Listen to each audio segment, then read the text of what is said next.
Hari ini temanya adalah mengenal kehendak Allah. Bapak Ibu, Tuhan tuh memanggil kita untuk satu tujuan supaya kita ini mengerti kehendak Tuhan. Ya, apa kehendak Tuhan bagi kita? Ada yang tahu? Bisa angkat tangan, kehendak Tuhan bagi kita apa?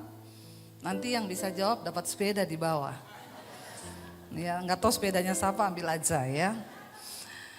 Kehendak Tuhan bagi kita ini yang pertama tentunya diselamatkan. Setelah kita diselamatkan, maka kita juga harus membawa orang-orang untuk diselamatkan. Itu aja. Tuhan memanggil kita bukan untuk menjadi kaya, supaya yang tadi rumahnya 1 jadi 3, yang tadinya mobilnya 1 jadi 5. Enggak. Kekristenan itu simple. Kita dipanggil, kita diselamatkan untuk menyelamatkan. Kita dipulihkan untuk memulihkan. Mari kita lihat bersama, buka firman Tuhan Injil Markus pasal yang pertama. Markus pasal yang pertama ayat yang ke-16 ya. Judul perikopnya di sana, Yesus memanggil murid-murid yang pertama ya. Ayat yang ke-16 kita baca bersama, kalau sudah dapat ya, kita baca secara bersama-sama sampai ayat yang ke-20. Markus pasal yang pertama ayat yang ke-16. Sudah dapat? Katakan amin. 1, 2, 3. Ketika Yesus sedang berjalan menyusur danau Galilea, ia melihat Simon dan Andreas saudara Simon. Mereka sedang menebarkan jala di danau sebab mereka penjala ikan. Ayat 17.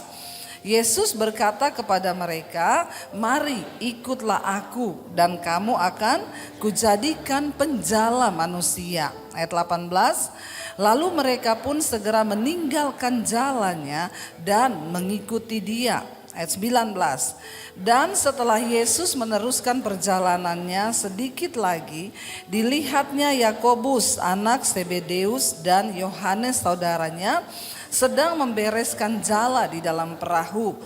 Yesus segera memanggil mereka dan mereka meninggalkan ayahnya Zebedeus di dalam perahu bersama orang-orang upahannya lalu mengikut dia.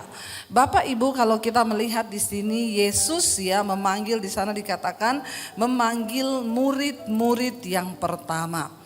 Kehendak Tuhan dalam hidup kita yang pertama adalah kita ini menjadi murid ya, kita menjadi murid.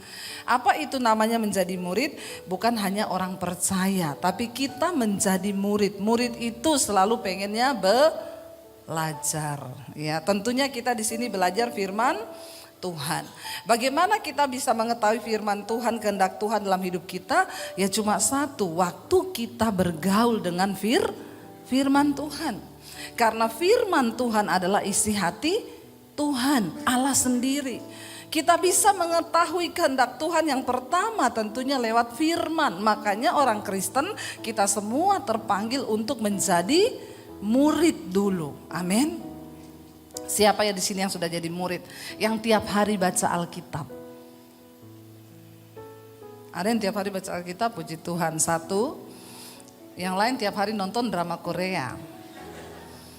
Ya, masa cuma ada 1 ibu loh yang tiap hari baca Alkitab, yang tiap hari dengar firman deh, entah itu lewat YouTube, lewat Mesbah Doa di Debbie Basir TV, lewat Mesbah Syukur. Siapa yang tiap hari dengar? Angkat tangan. Semua ya saudara, puji Tuhan ya. Jemaat Mesbah Doa semua ini, haleluya ya. Iya, yang penting setiap hari kita tuh mau belajar. Makanya di Mesbah Doa itu saya pengajarannya tuh dari kitab Kejadian. Supaya orang Kristen itu tahu firman Tuhan. Bagaimana kita bisa mengerti kehendak Allah kalau kita sendiri tidak pernah belajar firman Tuhan. Kita bisa mengenal kehendak Tuhan itu kalau kita tahu firman. Yang muda-muda di sini yang belum dapat jodoh. Ya, bagaimana engkau bisa memilih jodoh yang tepat, yang terbaik kalau engkau tahu firman. Supaya engkau tidak salah jalan memilih jodoh, enggak salah.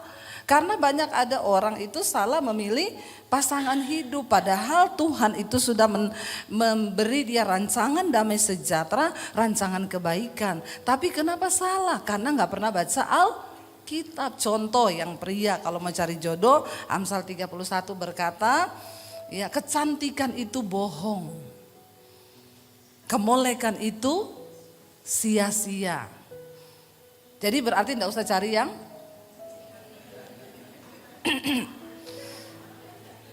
ya. Loh, Alkitab sendiri loh yang berkata kecantikan itu bohong. Bohong itu. Kalau cuma lihat cantiknya jangan, karena kecantikan itu bohong. Tapi istri yang takut akan Tuhan. Jadi nomor 1 yang dicari takut Tuhan. Bonusnya adalah cantik. Amin. Jadi saudara pilih yang cantik takut Tuhan atau jelek takut Tuhan? Ini yang saya tanya yang laki-laki, kenapa yang perempuan yang jawab? Ya. Yang pertama cari takut Tuhannya dulu. Jangan terbalik, cari cantiknya tapi enggak takut Tuhan. Engkau nanti berantakan rumah tanggamu. Banyak sekarang terjadi, kenapa? Karena enggak mengerti kehendak Tuhan. Alkitab bilang nomor 1 cari yang takut akan Tuhan. Ya, kalau cari istri itu laki-laki yang takut Tuhan. Pintar cari uang. Bisa angkat galon. Suruh dorong mobil. Kesetrum gak mati. Saya banget itu. Tanya suami saya. Suruh angkat galon bisa. Dorong mobil juga bisa. Ya, takut Tuhan, iya. Yang lainnya itu bonus. Dengar yang muda-muda yang belum menikah, cari suami juga harus yang takut Tuhan. Buat apa ganteng kalau pelit? Amin. Ya ganteng gak takut Tuhan, pelit dia. Makan tuh ganteng. Ibu-ibu gak usah angkat tangan. Ada ibu-ibu yang tersirat dari wajahmu. Aku banget itu bu. Suamiku ini pelit minta ampun. Gak usah angkat tangan. Makanya kita perlu baca Alkitab firman Tuhan supaya mengerti kehendak Tuhan. Karena di hidup ini kita akan merasa bahagia kalau kita hidup melakukan kehendak Tuhan. Yang jadi masalah kalau saya ini pengen lakukan kehendak Tuhan, ketemu suami yang tidak mau melakukan kehendak. Ada lagi ibu-ibu yang angkat tangan. Aku banget itu bu. Aku pengen melakukan kehendak Tuhan. Tapi suamiku ini loh diajak doa aja ndak mau.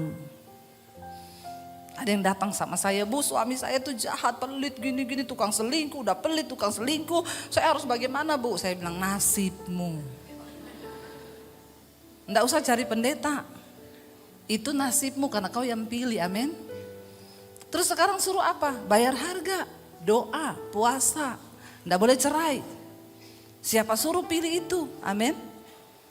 Ya, jangan datang ke pendeta tanya apa-apa, berdoa. Saudara mau datang ke saya, mau datang ke Pak Konrad, jawabannya sama, berdoa. Nggak ada yang suruh saudara cerai. Makanya buka mata lebar-lebar, mengerti kehendak Tuhan. Ada begitu banyak orang Kristen yang jatuh dalam masalah bukan karena kehendak Tuhan, tapi karena kehendaknya sendiri, kebodohannya sendiri. Berbahaya sekali kalau kita ikut Tuhan tapi kita nggak ngerti kehendak Tuhan. Ketika saya pertama kali bertobat dulu saya bilang Tuhan saya mau menikah. Bagi saya pernikahan adalah untuk menggenapi rencana Tuhan di hidup saya. Jadi kalau saya ketemu suami yang hanya menggagalkan rencana Tuhan, lebih baik saya tidak menikah. Ya, karena saya ingin menggenapi rencana dan kehendak Tuhan dalam hidup saya. Makanya bagi saya pernikahan adalah menggenapi rencana Tuhan. Saya harus ketemu pasangan yang akan mendukung saya untuk menggenapi kehendak Tuhan di dalam hidup saya.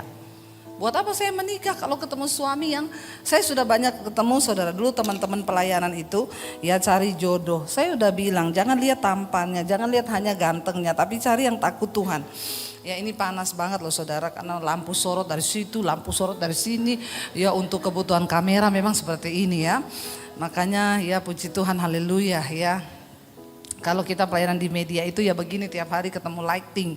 Ya makanya muka tuh banyak flek-flek juga ya. Tapi gak apa-apa lah yang penting takut Tuhan. Langsung amin amin ya. Saudara, saya banyak melihat teman saya satu pelayanan, dulu pelayanan, rajin, nikah sama suami yang merokok, pemabok. Ketika dia salah menikah, bukan kehendak Tuhan, apa yang terjadi? Dia nggak boleh pelayanan sekarang. Kalau dia pelayanan, suaminya bilang, kau tidur di gereja, bawa sana kasur. Jadi kau mau dengar saya atau kau mau pelayanan? Sekarang curhat, gimana ya Deb, saya tuh loh suami saya tidak mendukung saya pelayanan. Makanya kamu tuh kan dulu udah tahu firman, kenapa kamu pacaran dengan orang yang gak ngerti firman? Ya, akhirnya sekarang menderita hidupnya, mau dia apa? Ya sudah, itu nasib, bayar harga, elus dada, dan semoga kamu kuat untuk menjalani nasib itu. Jangan bikin nasibmu sendiri Bapak Ibu, Tuhan sudah punya rencana atas hidup kita. Amin. Sebelum saya masuk untuk lebih dalam lagi kehendak Tuhan adalah kita menjadi penjala manusia, saya masuk di sini-sini dulu. Karena kita nggak mungkin bisa masuk kepada kehendak Tuhan yang lebih lagi kita menjadi penjala manusia kalau diri kita sendiri saja belum dijala. Iya enggak? Kita dulu harus bertobat, kita dulu harus diselamatkan. Tapi banyak orang Kristen gagal melakukan kehendak Tuhan. Kenapa? Ya karena dia sudah salah memilih jalannya, sudah salah melihat bagaimana rencana Tuhan, dia nggak bisa lihat. Jadi sembarangan. Makanya yang muda-muda di sini saya bilang, ya jangan pacaran dengan yang tidak seiman. Putus dalam nama Yesus. Ada yang bisik-bisik. Konseling sama saya, ya. Habis ini saya kasih nomor telepon. Kalau yang begini ini memang harus dilayani. Jangan engkau cari-cari yang seiman saja, belum tentu seimbang. Ya, apalagi yang tidak seiman. Tapi kan saya mau menangkan dia Bu, pret. Saya banyak dapat orang ngomong begitu, akhirnya hamil yang perempuan. Waktu hamil tidak mau dinikahi kalau tidak menyangkal Yesus. Banyak yang akhirnya begitu, ya. Saya sudah ngomong, kamu jangan menyangkal Yesus. Tapi saya sudah hamil Bu, enggak apa-apa. Yang penting jangan menyangkal Yesus. Ya enggak bisa, orang tua saya marah. Saya nanti bikin malu begini-begini. Ya terserah kamu. Menikah, nyangkal Yesus. Berapa bulan kemudian telepon saya, Bu Debbie, apa telepon saya? Benar yang ibu ngomong, saya sudah tinggalkan Yesus. Saya serahkan segala-galanya buat dia. Apa yang kamu dapat? Dia sekarang selingkuh, pret. Ya, makan itu cinta. Buka mata lebar-lebar, kenali kehendak Tuhan supaya engkau tidak salah melangkah. Ini yang muda-muda terutama ini ya. Jangan engkau jual kehendak Tuhan, rencana Tuhan yang besar atas hidupmu cuma karena demi hawa nafsu kedaginganmu. Engkau sendiri akan membayar harga begitu mahal. Saya akan berbicara bagaimana kita menjadi penjala manusia. Ini baru yang di sini saja dulu. Ayo kita belajar. Bapak Ibu tangkap kehendak Tuhan.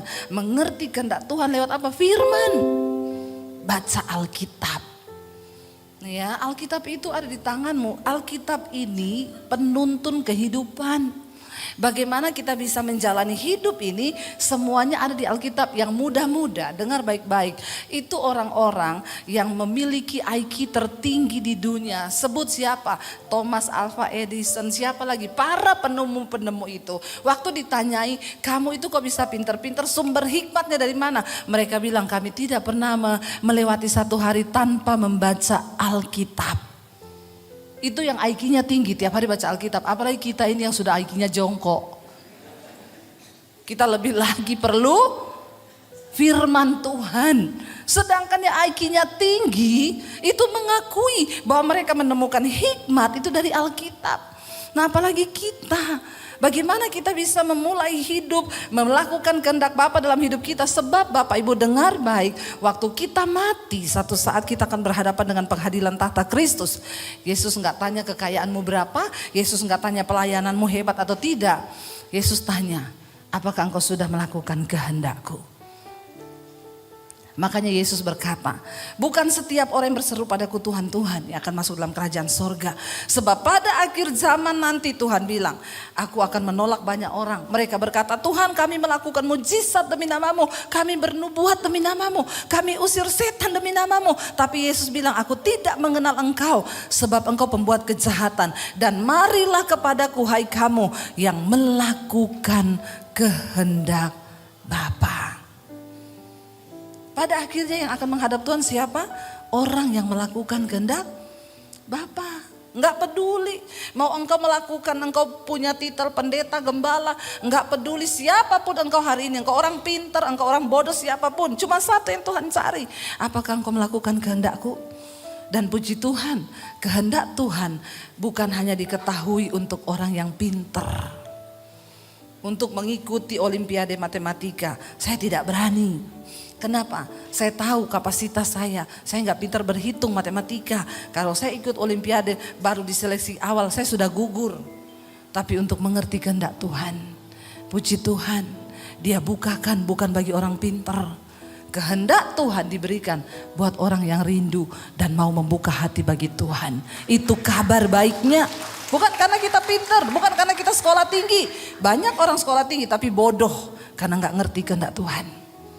Banyak orang kelihatannya sukses, tapi mereka bodoh di hadapan Tuhan karena mereka tidak mengerti kehendak Tuhan.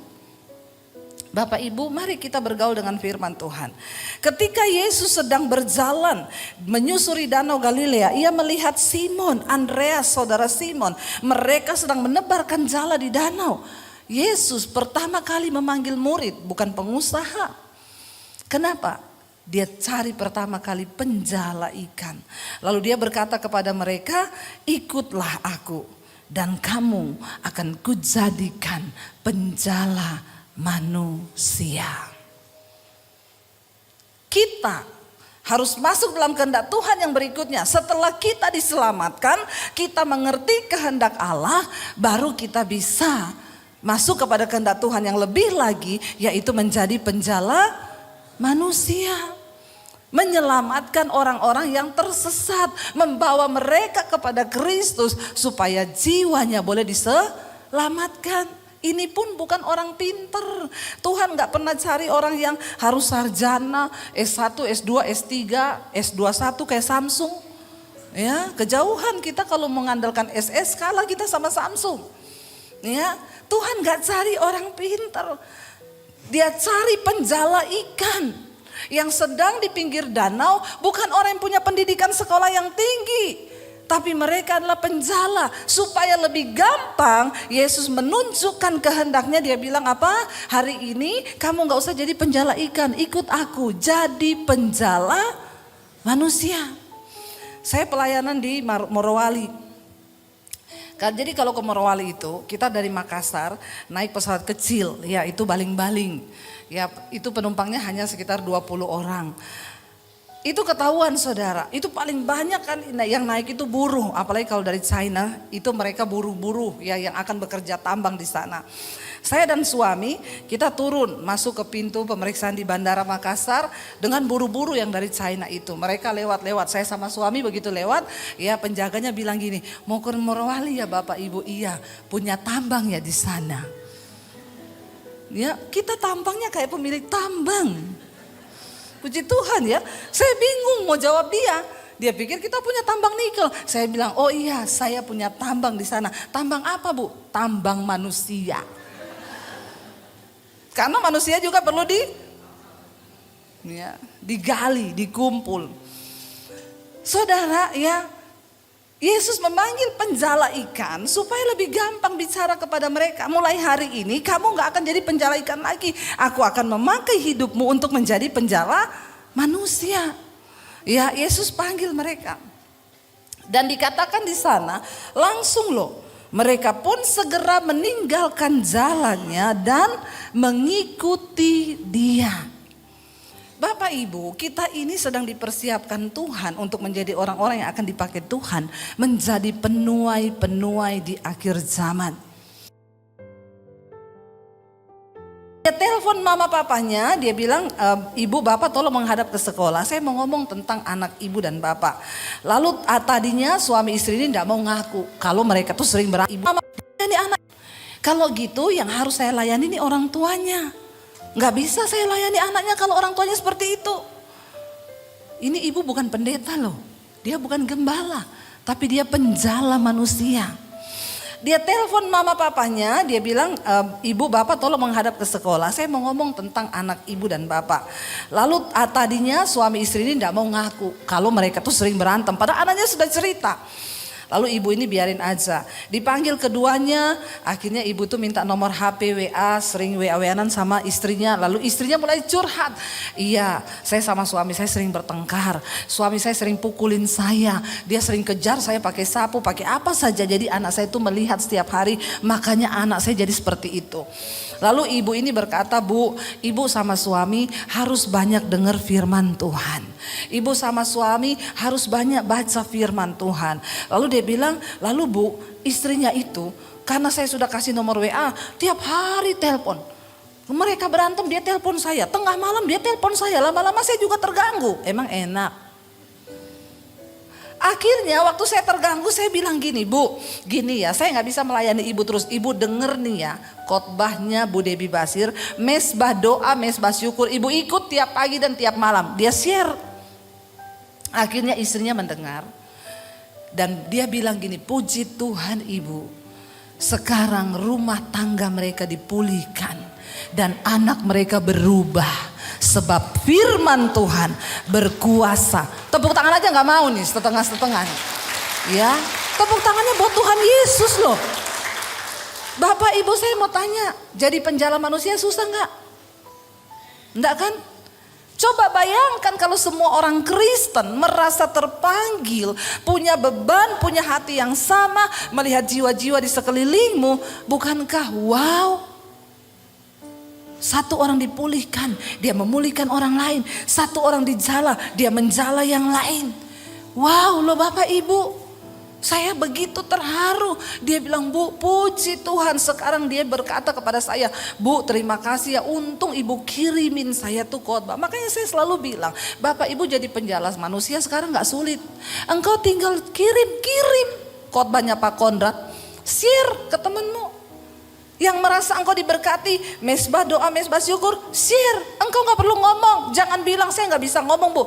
Satu share yang engkau sharekan, ketika dia sedang dalam kegalauan, dia sedang dalam putus asa, tiba-tiba dia klik khotbah yang engkau share itu, Roh Kudus jamah, dia bertobat. Itu jiwanya itu masuk kepada engkau. Tinggal tunggu bonus dari surga. Kan ini sistem kerjanya kayak MLM toh. Nah, ketawa begitu dibilang MLM kan, cari satu dapat satu, cari lagi, bonusnya buat saudara. Itu namanya kita bekerja bagi kerajaan Allah. Dimanapun, engkau tidak harus menjadi pendeta, engkau nggak harus datang, Bu Debbie, saya mau masuk ke sekolah misi, tapi saya sudah tua, jadi penjala manusia aja. Ya, karena yang kita cari umur 33 batasan yang masih bisa dikirim ke desa-desa itu membutuhkan orang-orang yang kuat. Tapi kalau saudara, hei, engkau dipanggil bukan untuk duduk manis di gereja loh. Enak pakai AC. Ya, tinggal dengerin orang khotbah, yang khotbah keringetan, saudara enak kedinginan. Coba toh. Buat apa saudara duduk di gereja, dengar firman, hidupmu diubahkan, engkau pulang ubahkan orang lain. Saya ketemu jemaat mesbah doa, saya datang ke rumahnya, dia bilang, Bu, pembantu saya pengen foto sama ibu. Pembantu ibu, tadinya tiap malam saya kan dengar mesbah doa. Saya ajak dia masuk di ruangan, sini sama ibu dengar mesbah doa daripada kamu. Dia bukan orang Kristen, Bu, dia orang seberang. Tapi dia sekarang tiap malam dengar mesbah doa. Saya datang, ibunya bilang, sini kamu lihat siapa yang datang. Lihat saya, langsung nangis, termehek-mehek, termewek-mewek. Loh, kenapa Mbak? Ngomong dulu baru nangis. Ya udah saya peluk dia, saya doain. Kenapa Mbak? Aku mengalami Tuhan lewat khotbah-khotbah ibu. Aku diubahkan, Bu, aku dipulihkan. Loh saudara, cuma dari awalnya nyonya yang dengar mesbah doa ngajak pembantunya ikut. Dia gak usah menginjil. Dia gak ngomong, dengar Yesus berkata dalam Markus pasal yang pertama ayat yang ke-16. Gak perlu. Dengan kerelaan hati. Mertuamu berantem, ribut rumah tangganya, engkau doa, Tuhan aku mau kirim khotbah ini dalam nama Yesus mertuaku bertobat, suami istri bertobat, supaya rumah tangga kami juga luar biasa. Ketika mereka diberkati, kirim. Temanmu, siapapun curhat. kasih. Mungkin engkau gak bisa jawab, daripada engkau salah jawab. Ada yang konseling, suamiku selingkuh.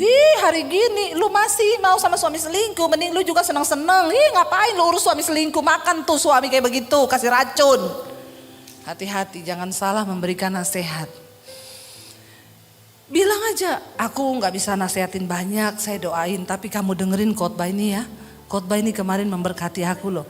Tuhan bekerja dalam nama Yesus, kirim. Sekarang terlalu mudah. Saya banyak dengar kesaksian orang-orang yang mengalami pertobatan hanya dari share link. Dia bilang, Bu, saya bersyukur mama saya pertama kali dengar mesbah doa. Tadinya Bu, saya ini nggak tahu, tapi dia share terus. Dia di luar negeri. Mama saya tiap hari saya nggak pernah mau nonton. Tapi satu saat Bu, ketika saya dalam keadaan yang pelik dalam rumah tangga, saya buka-buka WA, saya lihat mama saya share, saya klik. Saya dijamah Tuhan sewaktu mendengar khotbah Ibu. Saya bersyukur di kaki Tuhan. Saya nangis. Sekarang Bu, rumah tangga kami dipulihkan. Tuhan ubahkan hidup saya. Amin Bapak Ibu. Ingat, saya cuma mau ngomong, saya undang imam musik maju ke depan. Bapak Ibu, satu saat kita semua akan mati. Saya kemarin barusan ngobrol sama anak saya di mobil sama suami saya. Saya bilang sama anak-anak saya, Dek, hidup ini untuk apa? Satu saat Tuhan akan panggil kita. Mami akan mati. Anak saya bilang, Mami jangan ngomong gitu dong. Loh, bukan jangan ngomong gitu. Semua orang akan mati. Persoalannya bukan kapan kita mati. Tapi ketika kita mati, nggak usah lihat yang lewat, lihat saya aja kepo. Orang lewat dilihatin. Akhirnya gagal fokus, gak ngerti firman, cuma lihat orang lewat. Gak apa-apa, sini aja daripada kamu nanti diliatin terus. Maju sini ya. Bapak Ibu, dengar baik, waktu kita mati, kita gak tahu kapan kita mati. Tapi apa persembahan terbaik yang akan kita bawa kepada Tuhan? Satu, ketika engkau membawa jiwa. Bawa jiwa kepada Tuhan. Satu saja, jiwa itu satu saja. Engkau menerima mahkota kehidupan. Bagi orang yang membawa, orang yang disesatkan datang kepada Tuhan. Bangkit berdiri bersama.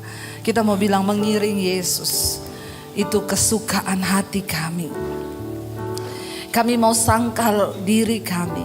Kami mau tanggalkan semua keakuan kami. Kami mau mengikut Engkau Tuhan. Mau mengenal kehendak-Mu lebih dalam lagi. Yes. Saudara, terima kasih sudah menyaksikan channel saya dan saya berharap semua khotbah-khotbah saya menjadi berkat. Jangan lupa subscribe channel hanya di Debbie Basjir TV. Ya, bukan yang lain. Catat Debbie Basjir TV.